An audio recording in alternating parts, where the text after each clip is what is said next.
What's up, everybody? Welcome back to Unk at the Track. Glad to have you back on the channel. If you haven't done it already, go ahead and hit that like button. I'll guarantee you're gonna enjoy this content. I can't guarantee it, but I think you will. And please subscribe if you haven't subscribed already, and share this with somebody. I am just a novice trying to take this bike on that track as often as possible, and I like to be able to help you along the way. I'd also like to be able to get your help. If you are somebody who is just getting started, you're learning something I haven't talked about, you want to see me talk about it, you want to leave a comment to lend into what I'm going to talk about, or some suggestions on what you would like to know, please feel free to leave that below down there in the comments so that we can help this channel grow and we can help people who actually want to ride these motorcycles for what they are intended to do, ride them for what they're intended to do. Today, we're going to talk basically just some real talk. It's not going to be anything fantastic here. Again, I am a novice when it comes to this machine. I don't have a ton of money when it comes to being able to purchase all these different types of bikes. So I really got to concentrate and focus in on this bike. The plan is to turn this bike into a complete track bike that's taken off the headlights, that's taken off the mirrors, that's taken off the brake lights. I actually have a racing fairing that goes on this entire bike so that it is just completely a track bike, along with taking off the key for the ignition so that I just have push button start. There's something I've already bought, you just install it. It's really, really simple. It's really plug and play. Plug it in, it's a relay that just bypasses the lock. Plug it in, hit the button, and the bike comes on. The goal is to have this be a complete track bike. The goal is also for me to be able to learn how to be more proficient on the track. I want to be able to get on this bike and lean it in the corners so I can take the lines correctly. I want to be able to navigate certain tracks so that I can go through the track at a faster pace, at a faster time. And then I want to be able to take this bike or other bikes that I will be able to experience and ride to different tracks. We could start off here in Texas, move our way to other states around the country, and eventually, yes, go around the world. See what it's like to be in those different environments, ride with those different riders, learn those skills, and become more proficient at this. As a novice rider, the only way to go is up, right? This isn't me trying to be an expert, trying to tell you that I know everything about how to do this. I'm taking you along on this journey so that you can see someone progress from being a novice to being a lot better, and all that happens along the way. The networking you do, the friendships you make, the places you travel, heck, even the food you eat, right? Trying to make sure that I can share that experience with you. And the biggest thing for me here is to show you that you put your mind to it and you stay consistent, you can do it too. So let's talk about that. Let's talk about the consistency. There is a struggle when it comes to doing this. Track days are expensive. Just here at Circuit of Americas, just to do that particular track day weekend was $500 a day and $100, I believe, a day, or it may have just been flat, but I believe it's a day just to be inside the garage. So right off the bat, we're talking about $1,200, 2 days in the garage. That's an expensive day. That's not something everyone can afford, and that's not something I can afford all the time. Right? Very expensive thing to do. Then you're talking about, you got to bring gas with you, which we all know has been expensive lately. You have to bring food with you. You have to be able to transport this bike and the supplies you need to that place. And if you're renting a vehicle, that's going to cost you, I know it cost me somewhere upwards of about $200 plus to rent the van that I used that you saw in the previous video. And then I had to, of course, put gas in that, even though it was pretty close. It was a very expensive type of thing to do. I am a 9-to-5er. Also have been trying to do a small business as well as acting for the last 25 years. It's not something you get paid at, not something that you'll get into stardom right away. It's like any other job. You apply, and if they hire you after you videotape your interviews. As a matter of fact, I have one to do today. It's not something that happens all the time, and if you want it, you really just gotta continue to go for it. You gotta keep doing it. You're gonna get a million no's before you get that one yes. And I am striving for that one yes. So for me, the struggle is real. I decided to leave my regular 9-to-5 because it didn't allow me the flexibility to be able to be off on the weekends to do track days. I couldn't enjoy rides. I couldn't enjoy other events. I essentially was trapped inside of a room in my house for 10 hours a day, 4 days a week. And if I decided to do overtime, that could be 5-6 days a week.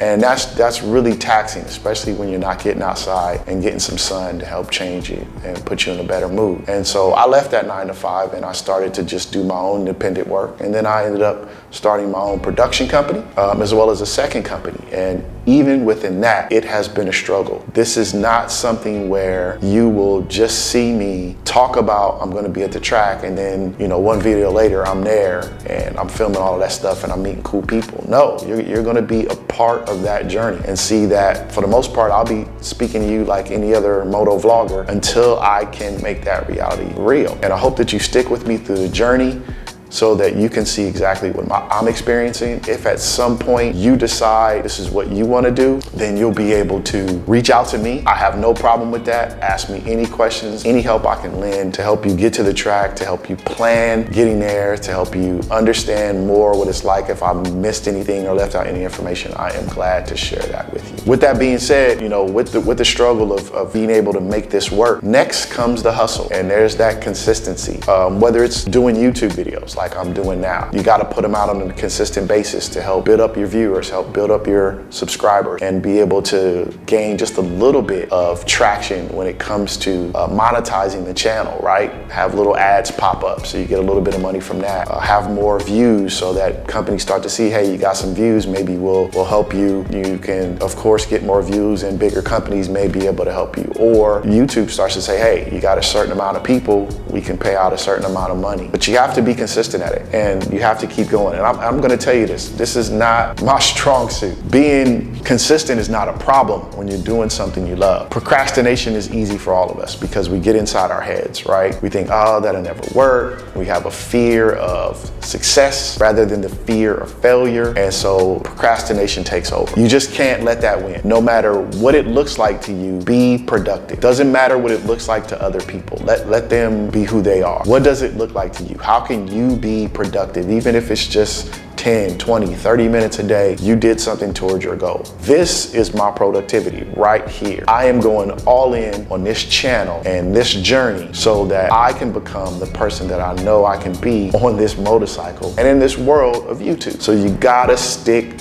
with your hustle. Gotta make things happen. The other thing I want to touch on, and I'll just be real brief with this, is the motorcycle life and also riding with other people. I'm a little bit older. I don't have a group of younger friends who don't have children, don't have families, don't have responsibilities anymore. Once you get past a certain age and your friends start to go off and do those things, especially with me never being married, never having kids, now you become isolated, right? There's no longer, hey, let's go play hoop every Saturday. There's no longer, hey, let's just go hop on the bike and go for a ride. You got to kind of plan yourself around these people if they have the time, and if they don't, you become a solo rider like myself. And there's many other things that can make you a solo rider, right? But when you do find a group of friends and you do have a great schedule, you want to make sure that their mentality is the same as yours. Okay, what do I mean by that? That means cut out all the hooligan shit. First and foremost, you want to make sure everybody goes home safely. Secondly, you want to make sure nobody's getting pulled over, there's no tickets, and they're not impounding your bike. You want to be able to make it from home, take everybody home, and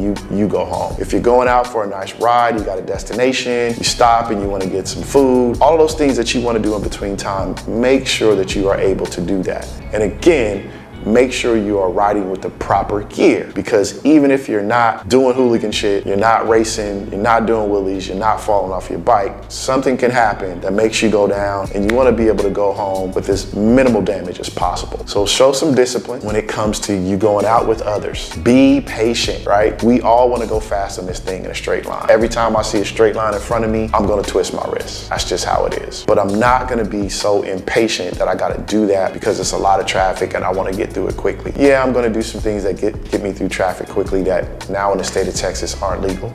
Lane splitting, lane filtering. But I'm also gonna be patient around traffic. I'm still looking, I still know what people in front of me in cars are gonna do. I can kind of predict that with some accuracy. Most of us on motorcycles that are going at a pace can do that, right? We know how to predict what somebody's gonna do, when they're gonna change a lane. We can see if somebody's on the phone. We look at them in their mirror, and if I can see their eyes, that means they can see me. So we do all these things to kind of slow us down like Neo in the Matrix, so we know exactly what's gonna happen. So be patient. Learn how to control this beast. Just like you did when you had your dirt bike when you were younger. I had a dirt bike. I loved them. And you know, you could do all those things on a dirt bike. You can, you know, make it lean over real far when you're pedaling. You could, of course, do wheelies. You could, you know, jump over things. You could just simply stand in one spot, pull it up and bunny hop it off the ground. You began to learn the weight of the bike and the dexterity of the bike under your feet. The same control can be had with this. It's just a few 100 pounds heavier. You're gonna be able to have that control. The biggest thing with all of this, whether you're on the street and especially if you're on the track, is you're gonna be able to let go. That's the thing. Being disciplined, being patient, having control, all of the things you're gonna need to encompass both in life and on that track, so that when it finally locks in, you can just let go. And if you guys remember that scene in Biker Boys, you know, old movie where, you know, they're racing, they're drag racing, and he just kind of locks in, he gets that tunnel vision. We all, if you're an athlete, and on this thing you definitely are an athlete, we all know about tunnel vision. Once you are locked in, you are locked in. And that's what it's all about. So just remember, have a good plan. Don't be scared of your struggle. Get out there and hustle, and make sure that you got the discipline, the patience, you gain the control, and when you have all of that, you can just let go and ride your ride. Again, thanks for coming back to your Unc at the Track. Be sure to like, subscribe, share this channel with your friends, leave a comment if there's anything you'd like to see or say, and I hope to see you back with me. Peace.